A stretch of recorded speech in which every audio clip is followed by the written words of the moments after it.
गंगुआ एक गरीब किसान था। वो एक छोटी सी जमीन पर खेती करके अपने परिवार को पालता था। गंगुआ दिल का बहुत दयालु था।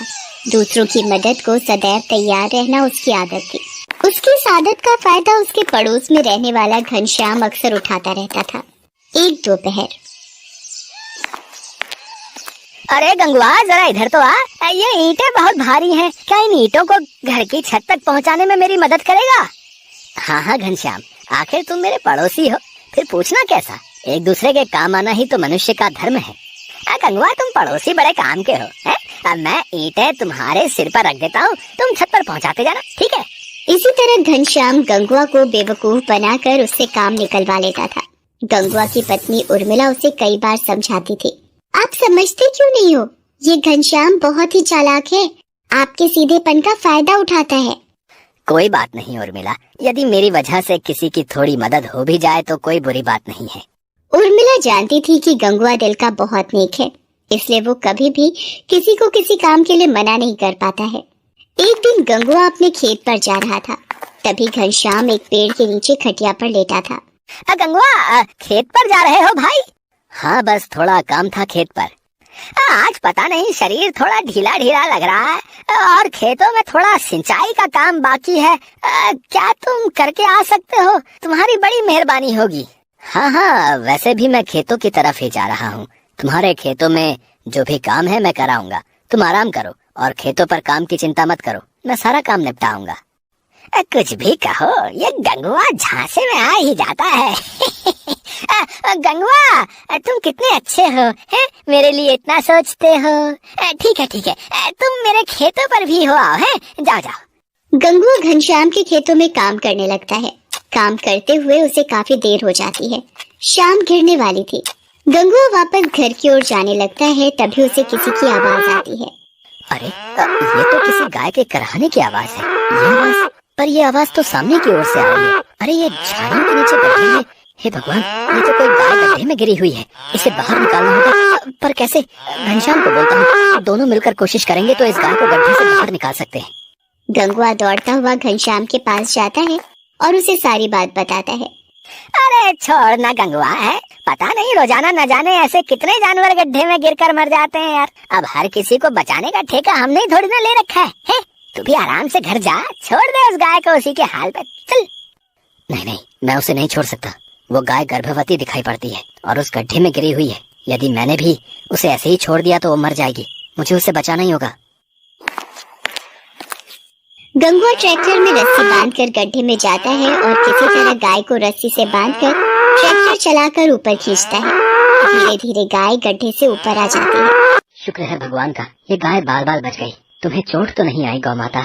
लगता है ये काफी दिनों से भूखी है और बेचारी गर्भवती भी है। इसे घर ले जाता हूँ और थोड़ा साफ सफाई करके घास और भूसा खाने को देता हूँ। ये किसकी गाय लेकर आया? उर्मिला, ये गाय गड्ढे में गिरी हुई थी, बड़ी मुश्किल से बाहर निकाल कर लाया हूँ। बेचारी गर्भवती है, लगता है इसने बहुत दिनों से कुछ खाया नहीं, तो इसको थोड़ी सी घास और भूसी डाल दें, जिससे इसका पेट भर जाएगा। ये थोड़ी सी घास और भूसा रखा है, यही खिला देती हूँ, और तो तुम्हें खरीद कर लाना पड़ेगा। कोई बात नहीं, अभी जो है वही खिला दे, फिर मैं इसके लिए बाजार से चारा खरीद के ले आया करूँगा। ये दोनों पति पत्नी कितने अच्छे स्वभाव के हैं, पशु के लिए भी कितना सोच रहे हैं। इस दयालु गंगुआ ने बिना स्वार्थ की भावना की मेरी रक्षा की, पर इन्हें ये नहीं पता कि मैं एक गर्भवती सुनहरी गाय हूँ और आने वाली पूर्णिमा के दिन मेरी सारी शक्तियाँ मुझे वापस मिल जाएंगी। गंगुआ उस गर्भवती गाय की बहुत देखभाल करता था। खुद भूखा रहकर उस गाय के लिए रोजाना पशु आहार खरीद कर लाता था। एक दिन, आज मुझे मेरी शक्तियाँ वापस मिल गई हैं। मुझे सब कुछ याद आ गया है कि मैं किस प्रकार उस दिन धरती पर घूमने के लिए आई थी और इस गड्ढे में गिर गई। पता नहीं ये मनुष्य धरती में गड्ढे क्यों खोद देते हैं, जिससे ना जाने कितने जानवर गड्ढे में भूल से गिरकर मारे जाते हैं। अब मैं गंगुआ की मदद करके यहाँ से अपने लोक वापस लौट जाऊंगी। रानी माँ भी मेरा इंतजार कर रही होंगी। अगले दिन गंगुआ जब सोकर उठता है। उर्मिला, जल्दी आओ, ये देखो सोने का गोबर। ये कैसे हो सकता है? क्या ये गाय सोने का गोबर देती है? ये तो कोई चमत्कारी गाय है उर्मिला।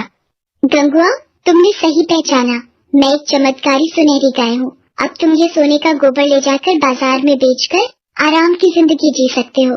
जब तक मैं तुम्हारे यहाँ हूँ मैं तुम्हें रोजाना सोने का गोबर दूंगी और धीरे धीरे तुम्हारी सारी परेशानियाँ दूर हो जाएंगी। और फिर ऐसा ही हुआ। सुनहरी गाय रोजाना सोने का गोबर देती और गंगुआ उसे बाजार में बेच आता। धीरे धीरे गंगुआ की गरीबी भी दूर होने लगी थी। उसने अपना घर भी पक्का करवा लिया और कुछ जमीनें भी खरीद ली। घनश्याम ने एक दिन पूछ ही लिया, क्या बात है गंगुआ, आजकल तो दिखाई नहीं देता है? बड़े आदमी हो गए हो, लगता है कोई बड़ा खजाना हाथ लगा है। सब भगवान की कृपा है घनश्याम जी। अच्छा, मुझे अपनी गाय के लिए चारा लेने जाना है, मैं चलता हूँ। जय राम जी की।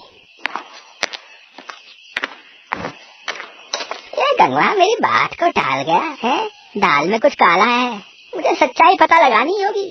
और फिर घनश्याम गंगुआ पर नजर रखने लगता है। एक दिन घनश्याम गंगुआ को गाय के पास से सोने का गोबर उठाते देख लेता है। अच्छा, तो ये बात है, गंगुआ इसी सोने का गोबर देने वाली गाय की वजह से अमीर हुआ है। अब ये गर्भवती सुनहरी गाय मेरी होगी।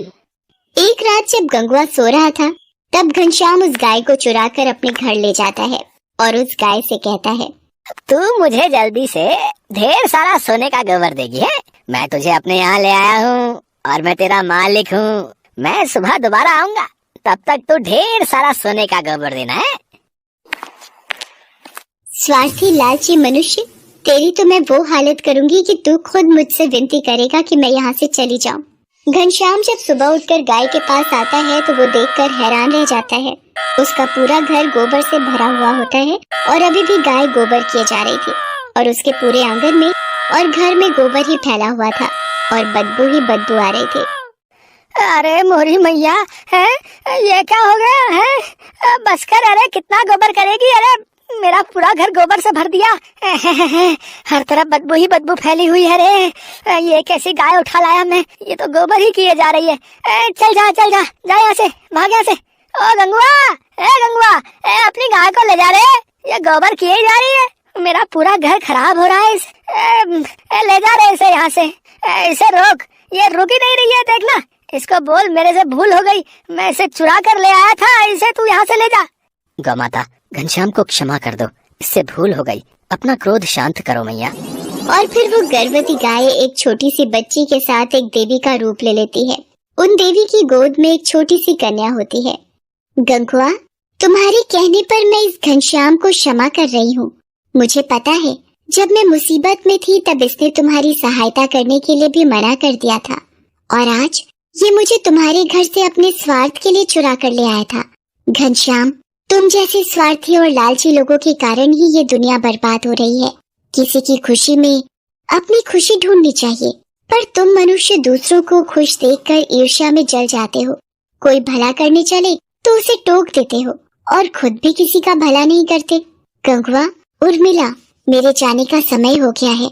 मैं अपनी बेटी पुष्पांजलि के साथ अब अपने लोक को जा रही हूँ। हमेशा ऐसे ही दूसरों की सहायता करते रहना। मेरा आशीर्वाद सदैव तुम्हारे साथ है। और फिर गंगुआ को जीवन यापन की सारी सुख सुविधाएं धन दौलत देकर वो देवी अंतर ध्यान हो जाती है और गंगुआ अपनी पत्नी उर्मिला के साथ खुशी खुशी जीवन बिताने लगता है।